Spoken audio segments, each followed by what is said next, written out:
Doctor പറഞ്ഞൊരു വാക്കുണ്ട്. ആ വാക്ക് കാണുമ്പോ കേൾക്കുമ്പോ എന്റെ ഉമ്മാന്റെ മുഖം എന്റെ മനസ്സിൽ വരിക, എന്റെ ഭാര്യന്റെ മുഖം എന്റെ മനസ്സിൽ വരിക. കാരണം അയാള് സംസാരിച്ചത് ഒരു മനുഷ്യന് ഇഹലോകത്തിൽ സഹിക്കാൻ പറ്റുന്ന വേദന 9.5%. 100%ത്തിൽ 9.5% മാത്രം വേദനയെ ഒരാൾക്ക് സഹിക്കാൻ പറ്റൂ. അതിലധികം സഹിച്ചാൽ ഓ മരിച്ചു പോവും. അതാണായാലും പെണ്ണായാലും മരിച്ചു പോവും. അവർക്ക് സഹിക്കാൻ പറ്റൂല.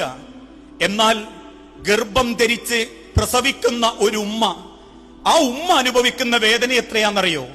കയ്യിന്റെ എല്ല് പൊട്ടിയാൽ മാസങ്ങളോളം ഇരിക്കാനും കിടക്കാനും ഉറങ്ങാനും പറ്റാതെ കുത്തിപ്പറഞ്ഞ് നടക്കുന്നവരാ നമ്മള്.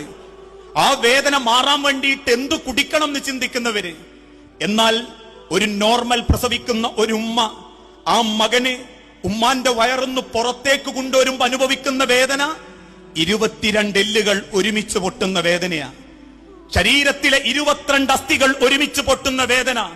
എന്നിട്ട് വൈദ്യശാസ്ത്രം പറഞ്ഞു 9.4% വേദന പ്രസവ സമയത്ത് ഒരു പെണ്ണ് അനുഭവിക്കുന്നുണ്ട്. ആ പെണ്ണാണ് എന്റെ ഉമ്മയെങ്കിൽ, ആ ഉമ്മാന്റെ വേദനയ്ക്ക് ഞാനാണ് കാരണമെങ്കിൽ,